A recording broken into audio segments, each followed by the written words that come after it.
Welcome to episode 44 of the Reality Podcast. Be sure to hit that subscribe button down below and turn on those bells for all notifications. Smackville last night from Nashville, Tennessee. Let me tell you something about fucking Smashville last night, folks. The show was a complete waste of everybody's time. The only match that I honestly enjoyed was the Ali Nakamura match for the IC title. Now, as you guys know, Finn Balor was pulled from the event last night because of illness. And I have the information here on my face. Finn Balor reportedly hospitalized with an illness. It says here Finn Balor was supposed to compete at Smackville last night, but that didn't happen. Balor was sick and suffering from quite an illness too. Sean Ross Sapp was asked by a fan if Bray Wyatt's attack caused Balor to be out of action for Smackville. He didn't know about that, but he did confirm that Balor was hospitalized with the flu. It must have been a very nasty flu bug to hospitalize Finn Balor like that. Hopefully he gets better, because the fact he was in a hospital due to this illness is quite concerning. At this time, Finn Balor's match against Bray Wyatt is still on. After all, a flu shouldn't even last that long. So there was a fan that asked Sean Ross Sapp, did they sell Finn's injury as being caused by Bray's attack? And then Sean Ross Sapp replied by saying, I don't know, but he had been hospitalized with the stomach flu. I know what a stomach flu is. A stomach flu is no fucking joke at all. But I hope Finn Balor gets better. I mean, if you guys normally have a stomach flu, you should be cured within like a week. A week tops, a week. Depending how bad the fucking stomach flu is, you should be back by a week. So I hope Finn Balor comes back better than ever. But I mean, honestly, did you really think that Balor was gonna regain back the IC title from Nakamura last night on Smackville? No. And on top of that, Balor is gonna have a 2-month hiatus after SummerSlam. So regardless if Balor was competing last night at Smackville against Nakamura for the IC title, he would probably lose to Nakamura. He probably would lose to him, regardless of that fact, because Balor has a match against Bray Wyatt at SummerSlam, which I'm going to go over again. The Fiend has to beat the Demon at SummerSlam. That's just my guess. I would love to see the Demon go up against the Fiend, but according to reports, there's no plans for the Demon to go up against the Fiend. I guess so. But the reason why, if you guys don't know, that Finn Balor was pulled from Smackville last night due to the stomach flu. So I hope Finn Balor gets better. But I'm going to give you guys the remaining news that I have here for your Sunday, July 28th, 2019. If you guys don't know who I am your boy Chris. Thank you guys so much for tuning back into the channel. Oh, and by the way, if I have to give a shout out real quick, I gotta give a shout out to Soda Pop, because he was in a article from Sportskeeda about this whole Rollins and AJ match back at Money in the Bank. So, Soda, if you're watching, congrats to you, bro, on being recognized by Sportskeeda. Congrats to you, bro. But if you guys are, I guess if you guys are excited for SummerSlam, I mean, who would not be excited for SummerSlam? I'm not. At least on the SmackDown side of it, I am. On the Raw side, I'm not. But if you guys are excited for NXT Takeover Toronto, All Out, NXT UK Cardiff, NXT UK Takeover Cardiff, hit that thumbs up, guys. Leave a comment down below. What are your predictions for NXT Takeover Toronto and SummerSlam? I mean, we still haven't gotten the full card yet, but leave a comment down below. Something down below in the comment section. And also, if you guys are new to the channel, be sure to show your support by hitting that subscribe button down below and turning on those bells for all notifications. Check out episode 43 of the Reality Podcast from Saturday. Saturday's upload. Vince McMahon throws shade at AEW's content during the investors' call. He said, and I quote, "I can't imagine TNT would put up with that," end quote. Wow, Vince. Real shade from you, bro. Episode 43 of the podcast will be in the annotation above that you see on the upper right-hand corner of your screen. Check out episode 42 also of the Reality Podcast. AEW set to make their television debut on TNT in October, to be exact, Wednesday, October 2nd. And I asked Vince McMahon, what's your next move? I wonder what is his next move. The update of the network. Which is like fucking Netflix, by the way. Jesus Christ. If you guys haven't updated the network, it looks like fucking Netflix. Just know. It has a mixture of Netflix. That's just about it. But anyways, link to episode 42 of the podcast will be in the annotation above that you see on the upper right-hand corner of your screen. Check out Crash Team Racing Nitro Fueled episode number 3 from this past Thursday.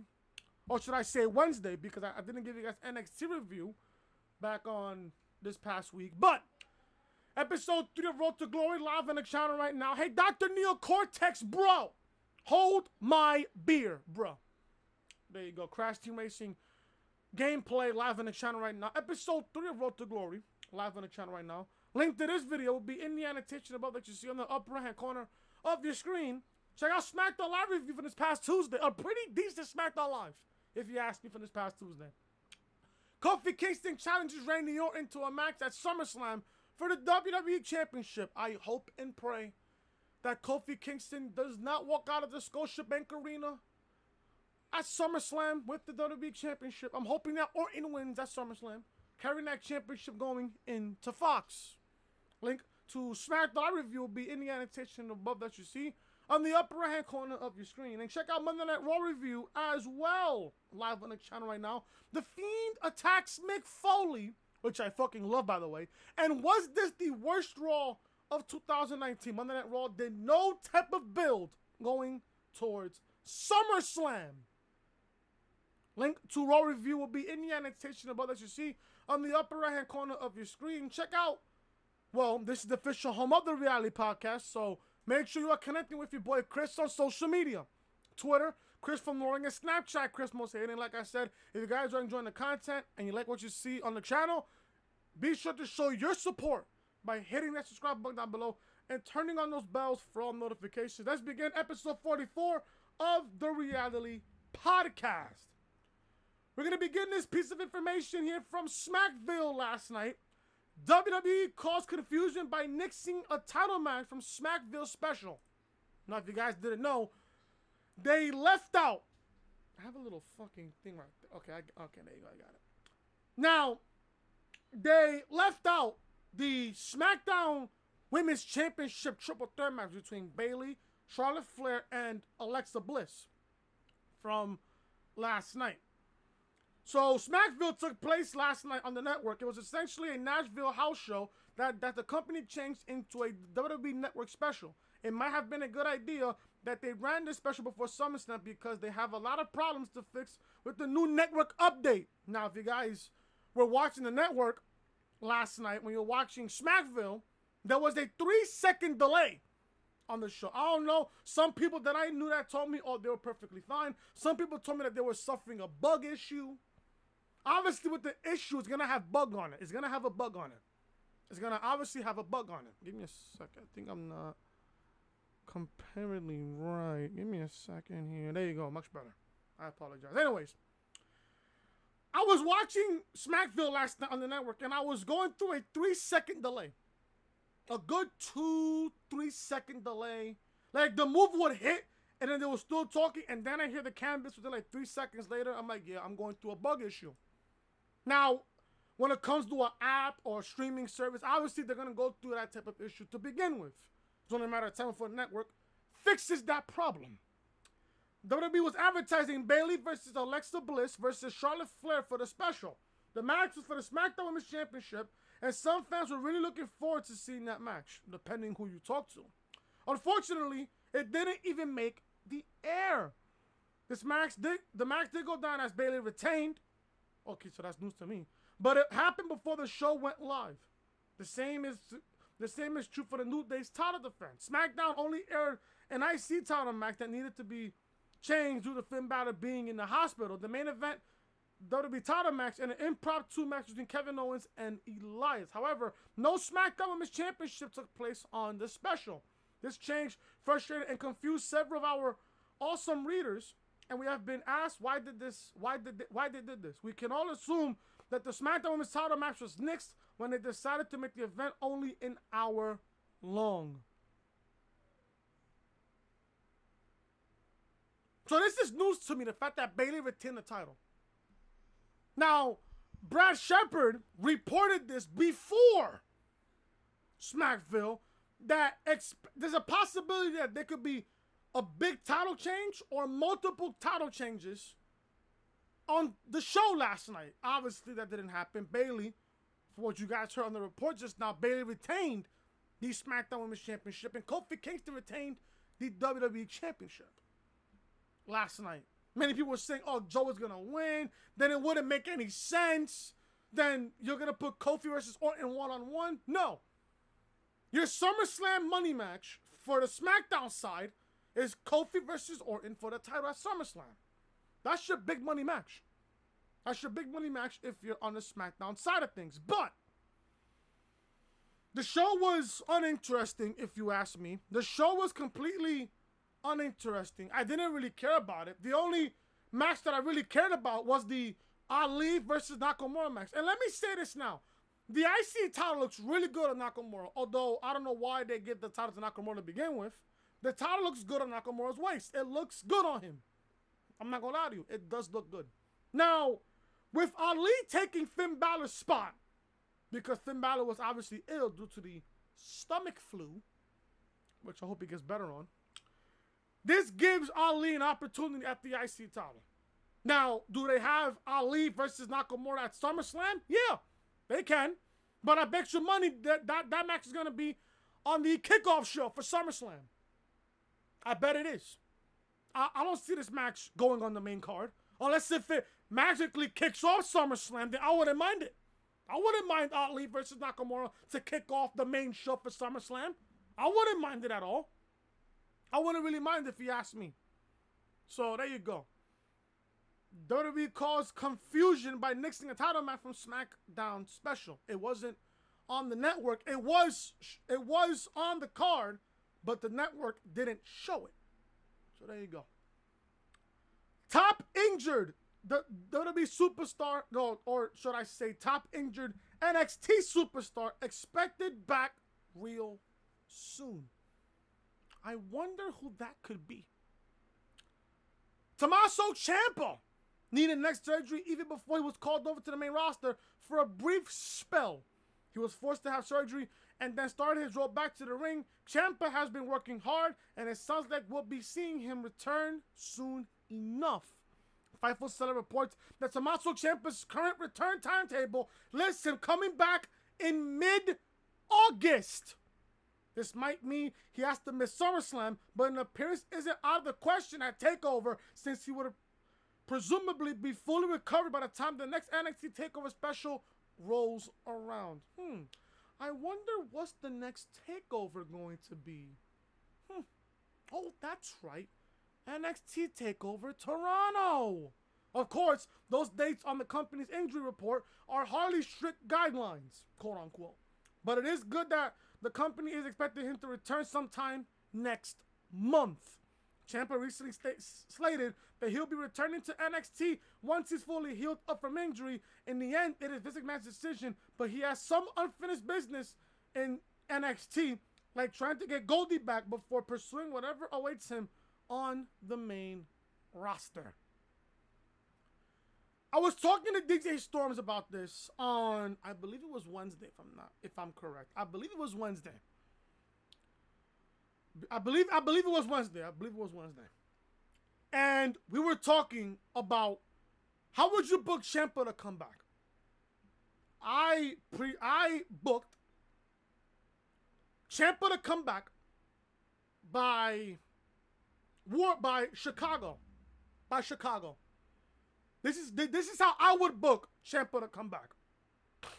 You want to tell Tommaso Ciampa's comeback story? Triple H has an easy way out to tell not only Ciampa's comeback story, but you can obviously finish what you couldn't finish last year, this past TakeOver, which was TakeOver New York. The original plan for the NXT Championship match for TakeOver New York was Ciampa versus Gargano 2 out of 3 falls. I still believe it could have been Hell in a Cell. I think Triple H would be that type of guy to book those two men inside Hell in a Cell. But delay that. Delay Ciampa and Gargano going against the Hell in a Cell. Delay that. Delay that. I would have Ciampa come back at TakeOver Chicago. And then I'm going to sit here and assume that Matt Riddle is going to be next in line for Cole's NXT Championship at TakeOver Chicago. At TakeOver Chicago. So I'm going to sit here and guess we're going to get a triple threat match out of that. Between Gargano, Cole, and Riddle. At TakeOver Chicago. Or they can just simply do a one-on-one match between Cole and Riddle. That I'm okay with. That I'm absolutely okay with. I would have Ciampa come back when Undisputed Era is attacking Gargano. I would have Ciampa come back out of nowhere with a babyface reaction. With a babyface reaction. I would have Ciampa fuck up everybody in Undisputed Era. Then Cole retains the championship. Ciampa tries to help up Gargano, and then Gargano turns heel on Ciampa. Now, you got to ask yourself this. You got to sit here and ask yourself this question. You look at Ciampa's neck surgery on YouTube with the PC on the, I think the YouTube channel is called WWE PC. And Ciampa had a 3-part, I think it was a 2-part or 3-part series on YouTube on how he got the surgery done. They showed his wife and his beautiful daughter and stuff like that. And he got emotional because he really wanted to be at NXT TakeOver New York. He wanted to be a part of that show, but he couldn't because he couldn't hold off the surgery any more longer. And God forbid, if Ciampa competed at NXT TakeOver New York with that neck problem, God forbid, what could have happened to Ciampa at that event in Brooklyn at Barclays Center? So Ciampa was a smart guy in this, got the surgery, had to let go of the NXT Championship, which I think had to be the most hardest decision he ever had to do. So you think about this. You think Ciampa coming back is gonna be heel coming back? No. Ciampa's not gonna come back as a heel. He's not. He's gonna be a babyface when he comes back. And then, right when they go on the stage again, you replay what happened back in 2017 before Ciampa torn his ACL. Which I think, I think Ciampa torn his ACL after that ladder match with DIY against AOP in that NXT Tag Team Championship ladder match. I think Ciampa tore his ACL during that matchup, if I'm not mistaken. I would replay what happened 2 years ago, only this time the roles are reversed. I would have Gargano turn heel on Ciampa. And then when Ciampa is fully cleared to come back, he can work his way up towards the NXT Championship match. You could book Cole versus Ciampa at TakeOver Houston, Royal Rumble weekend next year in 2020. I would have Ciampa win back the championship, and then you book Ciampa versus Gargano at NXT TakeOver Tampa for the NXT Championship inside Hell in a Cell. That's what I would do. That's what I would do. That's honestly what I would do. But Ciampa is going to come back by mid-August. I wouldn't even clear him to wrestle probably until TakeOver Chicago, where he can get fully contact. I wouldn't even have, honestly, to be honest with you, I would have Ciampa appear at TakeOver Toronto on Ciampa's corner. No, not on Ciampa's corner. I'm sorry about that. On Gargano's corner. On Gargano's corner. That's what I would do. Because Cole did a smart thing by booking a one-on-one match. It's a simple, regular one-on-one match as his stipulation. And Gargano picked a street fight because he's doing this for his father. That's what he said. He's doing this for his father because Cole made it personal. The third fall, I'm going to sit here and guess it could be... I mean, I don't know if they're going to do Hell in a Cell, to be honest. But at the same time, I think I would do a ladder match. If you can't do Hell in a Cell, a ladder match would be a perfect third fall. A ladder match. That's what I would do. I would do a ladder match. Or you can do a cage. I don't mind a cage match between those two men. But a ladder match really does create that unpredictable dynamic in that. So, that's what I would do. I would have Ciampa come back and make an appearance at TakeOver Toronto in Gargano's corner. Ricochet, there's news on Ricochet. So, babe, if you're watching, there's news on Ricochet. Ricochet's World Wrestling Entertainment return currently unknown. Ricochet was supposed to take part in a segment during the Raw reunion with DX. Seth Rollins got his spot instead because Ricochet was dealing with an arm infection, to be specific, an elbow infection. This is not good news, and was spotted with his arm wrapped a day later. Right now, his status with the company might be a wait and see kind of situation because Fightful Select reports that Ricochet is listed as to be determined on the backstage injury sheet. This is what Fightful Select reported, and I quote, he last competed at a live event on July 21st. So that was this past Sunday. But the injury only had TBD, which is to be determined, listed, with no additional details, end quote. Paul Heyman sees big things in Ricochet, and it would be great if he could get back to action very soon. Hopefully, things will clear up with his arm, and he'll be able to get ready for whatever the company has in store for him at SummerSlam on August the 11th. Listen, I love Ricochet. Don't get me wrong. Ricochet is Jessica's favorite superstar. She met him during Access. I got tickets for us to go to Access with my buddy Glenn and my best friend Kevin. So we went to Access. She met Ricochet while my buddies Glenn and Kevin went to go meet Walter. I skipped out meeting Walter, but I missed the opportunity to meet Gargano after TakeOver New York. That line was ridiculously long for Gargano because he won the NXT Championship the night prior at TakeOver New York. I went that Saturday, if you guys didn't know. I went that Saturday. The thing about Ricochet in the main roster, he's just ordinary. Back in NXT, he was just so special. He was a fucking Picasso. Like a painting, just looking fantastic. Now Ricochet in the main roster, he looks ordinary. He looks like a regular guy that we see every single week. And the more we see Ricochet on the main roster every single week, the more it kills him. Remember how SmackDown Live was booked back in 2016? We wouldn't see AJ Styles every single week. We didn't see John Cena every single week. What happened to that dynamic? And that made SmackDown Live really, really good. You don't have to feature everybody. You don't have to feature everybody on the show every single week.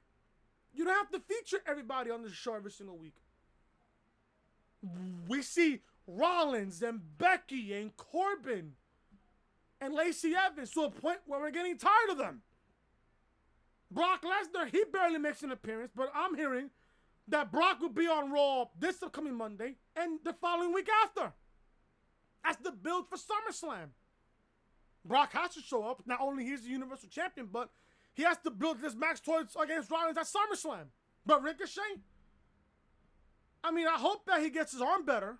And then at the same time, I hope Paul Heyman sees something big in Ricochet. We all saw big things in Ricochet when he was in NXT.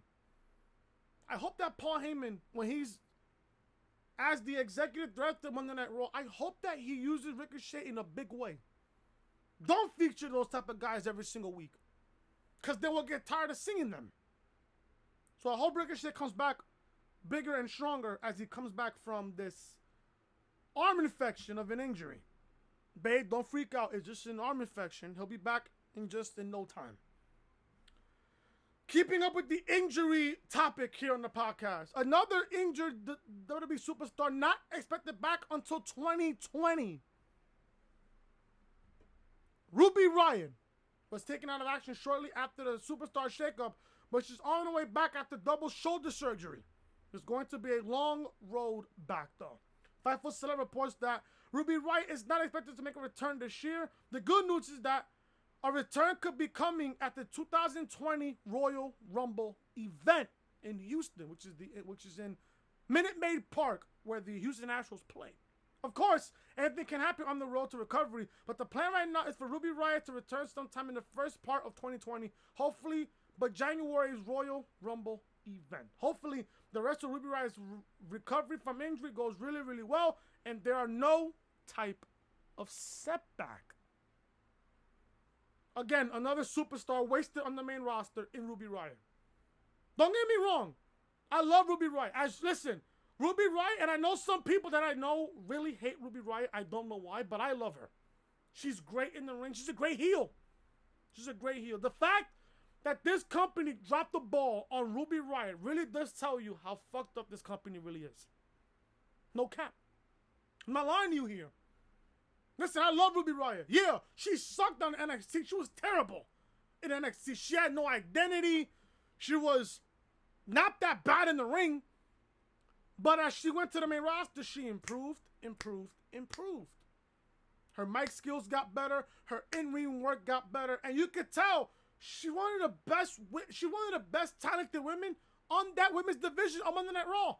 Yet they're not pushing her. I wonder why.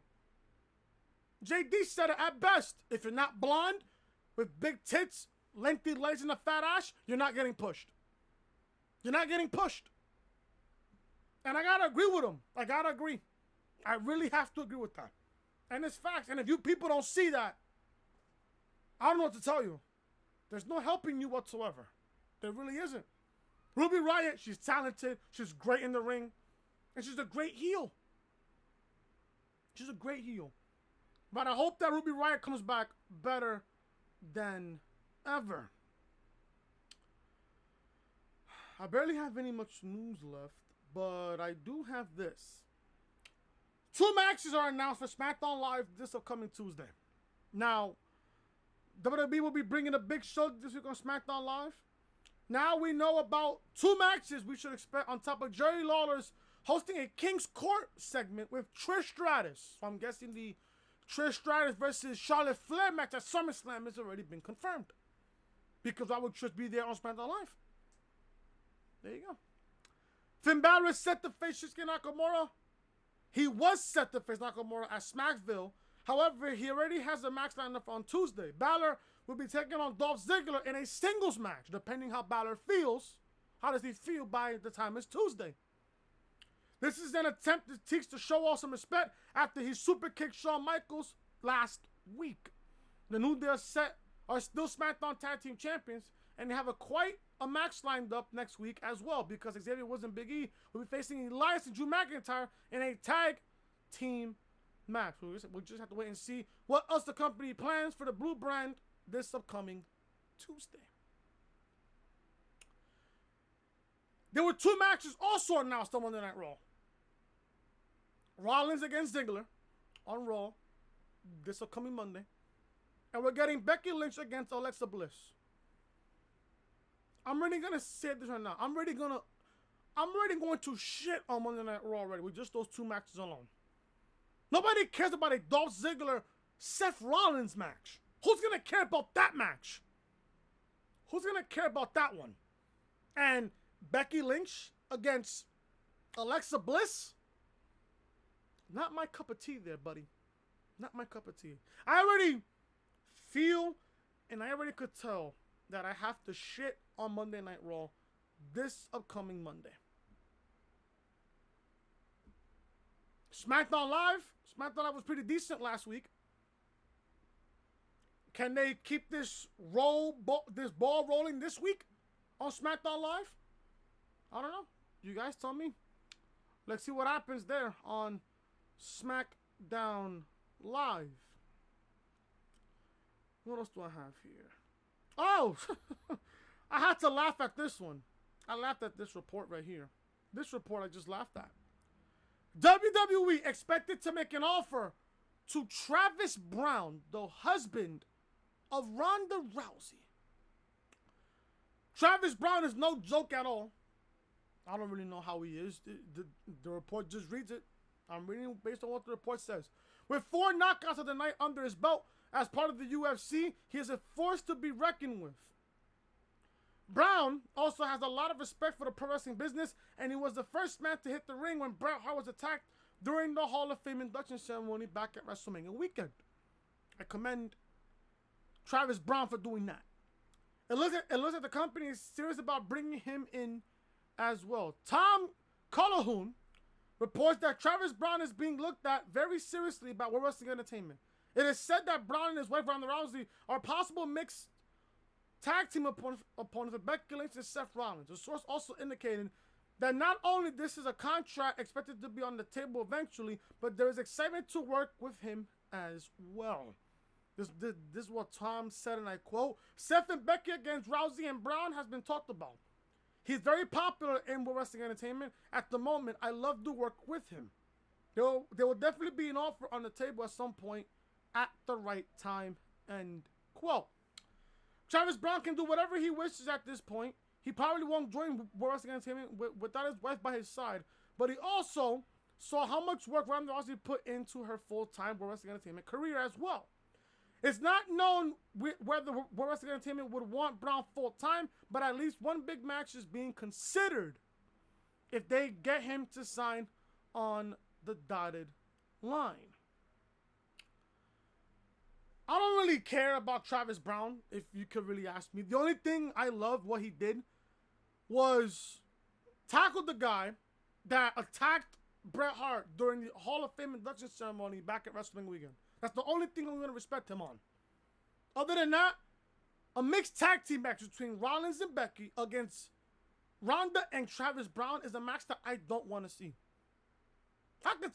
I can tell this right now. They'll be the type of people to book this match at Survivor Series. I'm not lying to you. They will be the type to book this match at Survivor Series. At Survivor Series. When Ronda eventually comes back, because her comeback is only a matter of time before she returns. It's only a matter of time, folks. But I don't really care. I don't really care about this. Sound off in the comment section. Would you even want to see a Rollins Becky Lynch mixed tag team match against Ronda Rousey and Travis Browne? Oh my God, what else do I have here? I have a few minor stories here, but they don't really sound that much crazy here. Cody Rhodes reveals why AEW picked Washington, D.C. for first TNT show. AEW will debut on TNT starting on October 2nd. The name of their upcoming television show will be revealed soon enough, but we do know that the first show will take place in Washington, D.C. at the Capital One Arena. Cody Rhodes recently held a little Twitter Q&A where there were some really good questions asked. One fan wanted to know why AEW decided on Washington, D.C. for their first show, and the American Nightmare had a simple yet honest answer. He said, and I quote, "Big and beautiful arena, nation's capital," end quote. Washington, D.C. is also in an area where there are plenty of people around who would love to make a drive to see AEW's first television show. Wednesday nights might present an issue eventually when it comes to packing arenas, but we'll just have to wait and see where they decide to play as All Elite Wrestling continues. The Capital One Arena can hold about 20,000 people. 20,000, around 20,500, around that. Now, it's going to be interesting how they sell out the building. Because after that, they got All Out happening at the end of August, August 31st. They got that whole month of September to sell out the show. Now, I don't know when tickets come out for that event. I think I said on the podcast, but I don't really remember if I did or not. But I got to find out when the tickets go out on sale officially and see if they sell out that show. If they sell out that arena. Now, in my honest opinion, can they sell out the Capital One Arena? I think they can. I think they can. Because people, especially on the East Coast, most of the wrestling fans that are really, really crazy and really, really rabid are on the East Coast. People will willing to drive from New Jersey to Boston to New York, New Hampshire. They can really make that drive, and it's like what? I think a 2.5 hour drive. Like, for example, from New York to Washington, I think it's about like close to 2 hours. I think it's close to 2 hours. But fans are really willing to make that drive from wherever they are in the East Coast to Washington, D.C. Or they could fly there. If you live in the Carolinas, like on the East Coast, if you're living in the South in Florida, they're willing to make that flight up to Washington and watch history. A lot of people are going to want to be there to be a part of history.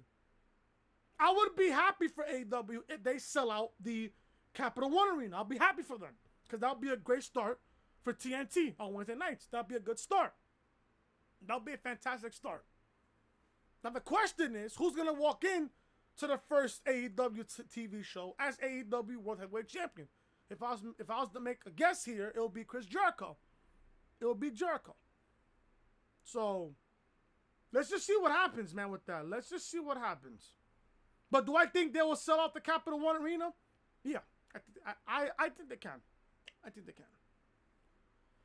Ex-WWE writer Vince McMahon compares the show to Sesame Street. This will be the second to last report before I get out of here.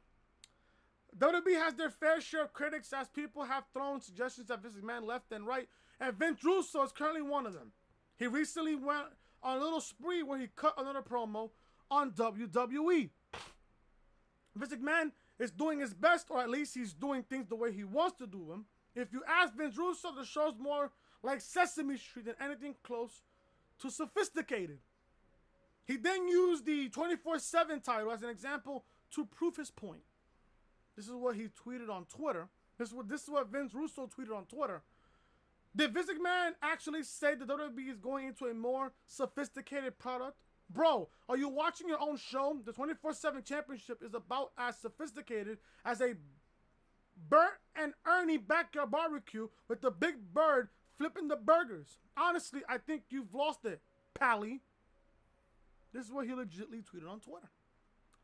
WWE is switching things up like inserting Eric Bischoff and Paul Heyman as executive directors of Raw and SmackDown simultaneously. But you'll notice that they didn't give Vince Russo a call. Maybe he got the memo that things still aren't okay between him and WWE. Vince Russo just speaking his opinion. Vince Russo just dared to speak his opinion. Now I wonder why Vince Russo didn't get a call from Vince to tell him to come back to do creative. Maybe because he left the WCW and wrote better storylines there. I don't know what's wrong between Vince Russo and Vince McMahon. I don't know what's wrong with them. I don't know why Vince didn't call Vince Russo. I mean, I'm not saying that he should, but Vince Russo compared the show to Sesame Street is completely fucking laughable. It's completely fucking laughable if you ask me. Vince Russo just straight ripped Vince McMahon and his creative ways. As he should. He doesn't work for the company anymore, so therefore he's going to say whatever the fuck he wants to say to Vince. And Vince can't do a damn thing about it because Vince Russo doesn't work for the company. He doesn't. So, there you go. Honestly, I think Vince Russo is a smart guy, but at the same time, he could be a cuckoo head sometimes.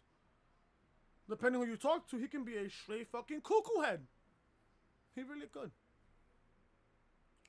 Finally, guys, to end the podcast here, I'm going to get out of here with this last report here. And this is just a stupid report that I have here. I don't know how you guys feel about Donald Trump. I really don't know how you guys feel about him, but I hate the guy. I hate the guy. I never liked him when he was with this whole Vince McMahon loser shaves his hair thing at WrestleMania 23.